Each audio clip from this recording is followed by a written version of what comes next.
ओम श्री गुरुभ्यो नमः।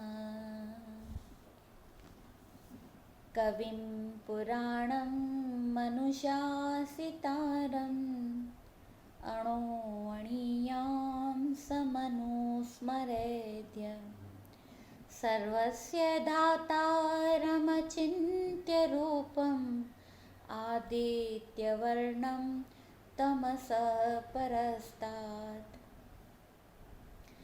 वह परमेश्वर जो सर्वज्ञ, अनादि, सबके नियंता, सूक्ष्म से भी अति सूक्ष्म, सबके धारण पोषण करने वाले, अचिंत्य स्वरूप, सूर्य के सदृश नित्य चेतन प्रकाश रूप हैं, अविद्या से अति परे शुद्ध सच्चिदानंद घन परमात्मा है।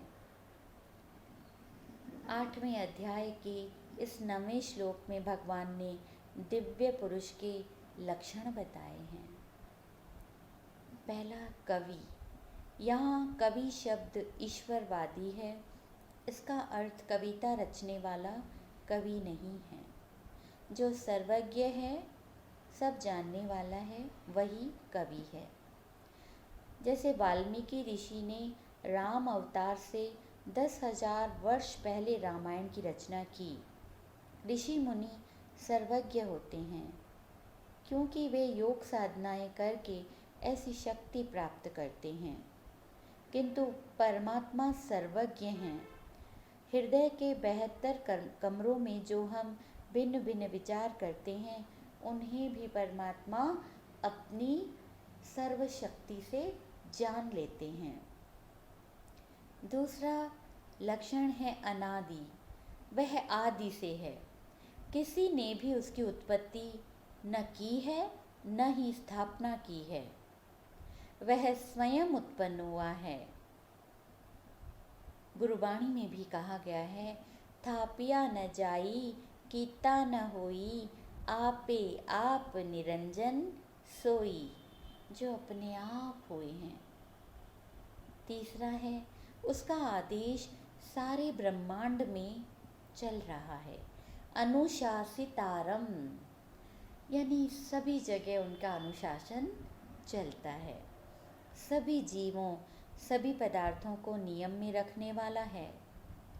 सूर्य, चंद्र, तारा, ग्रह, नक्षत्र सभी जड़ अथवा चेतन परमात्मा के आदेश में चल रहे हैं। उसके डर के कारण सब नियम अनुसार हो रहा है। संसार में हम दूसरे मनुष्यों से अपनी बुराइयां छुपाते हैं और उनके सामने कोई बुरा काम नहीं करते। अफसरों के डर से कोई कानून का उल्लंघन नहीं करते। किंतु ऐसे समर्थ पुरुष से लेश मात्र भी नहीं डरते। हम ऐसा समझते हैं कि वे हमारी बुराइयां नहीं देखते। यदि देखते भी हैं तो क्या करेंगे? ये समझाने के लिए ही भगवान कहते हैं कि वे, उनका अनुशासन जो है, भगवान गीता में ये समझा रहे हैं कि उनका अनुशासन सब जगह सर्वत्र है। कुछ बात उनसे छुपी नहीं है। चौथा है अणोअणियाम समनुस्मरेद्य, यानी वो सूक्ष्म से भी सूक्ष्म, अणु से भी बारीक वस्तु है। सूर्य की किरणों के प्रकाश में असंख्य मिट्टी के कण दिखाई देते हैं। उन कणों को अणु कहा जाता है। दिव्य पुरुष उनसे भी सूक्ष्म हैं। यद्यपि वह अति सूक्ष्म हैं, किंतु वेदों में लिखा है कि वह सबसे विशाल भी हैं। अनेक ब्रह्मांड उसमें समाये हैं, उसके सहारे चलते हैं।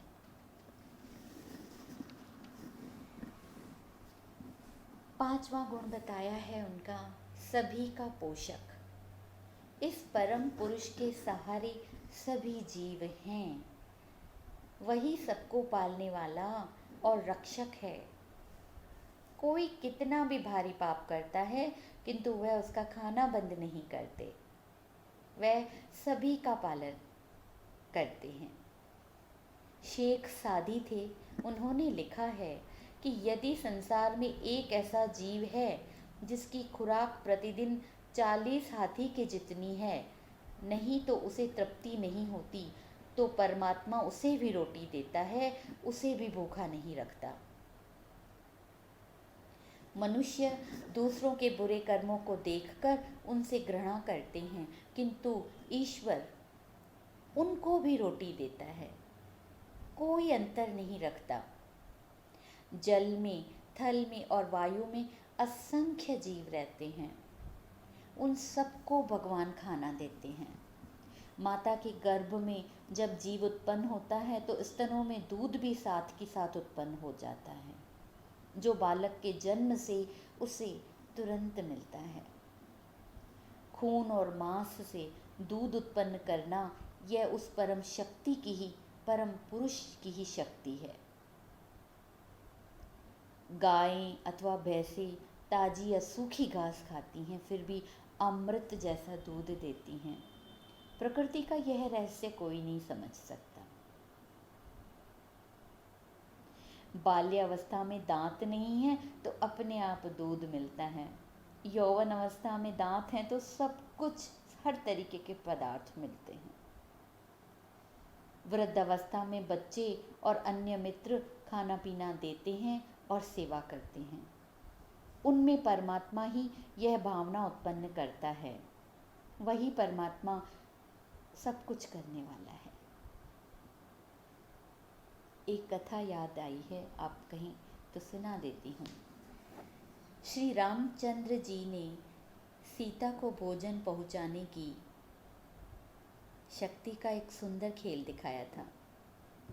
सीता माता जब भगवान को भोजन देती थीं, तब श्री रामचंद्र जी खाने से पहले कुछ समय ध्यान करके नीचे ऊपर चारों ओर देखकर बाद में खाना खाते थे। सीता ने एक आदर्श पत्नी के नाते प्रतिदिन पति का यह व्यवहार देखकर एक दिन नम्रता से भगवान से उसका कारण पूछा। भगवान ने उत्तर दिया कि मेरा कर्तव्य है सारी सृष्टि का पालन करना, क्योंकि वे विष्णु का अवतार थे। इस कारण मैं चारों ओर ध्यान रखता हूँ कि सभी को खाना मिला या नहीं। एक दिन सीता ने इस बात की परीक्षा ली। उन्होंने एक कीड़ा लेकर सोने की पेटी में बंद करके रख दिया। भोजन के समय वह पेटी वहाँ लाई।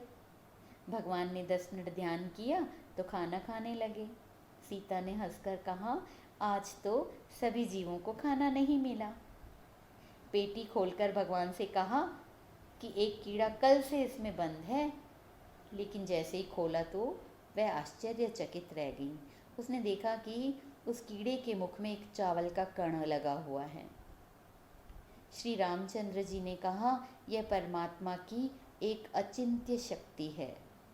तुम्हारे माथे के सिंदूर में चावल लगे हुए थे, उनमें से पेटी को बंद करते समय एक चावल उसमें गिर पड़ा, जो कीड़ा मुख में उठाए चल रहा था।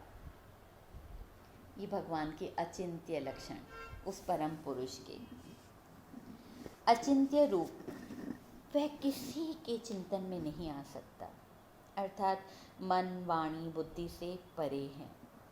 कोई भी इसका वर्णन पूरी तरह नहीं कर सकता। न केवल मनुष्य, किंतु वेद शास्त्र भी नहीं कर सकते। सभी अपनी बुद्धि अनुसार थोड़ा बहुत उसके गुणों का वर्णन कर सकते हैं। अगला लक्षण है प्रकाशवान। वह सूर्य के समान प्रकाशमान है, किंतु स्वयं प्रकाश है। अन्य सूर्य, चांद, सितारे, ग्रह आदि भी उससे प्रकाश प्राप्त करते हैं। वह प्रकाश ममता रूपी अंधकार और अज्ञान को नष्ट करने वाला है। आज के श्लोक की व्याख्या यहीं तक। ओम श्री परमात्मने नमः।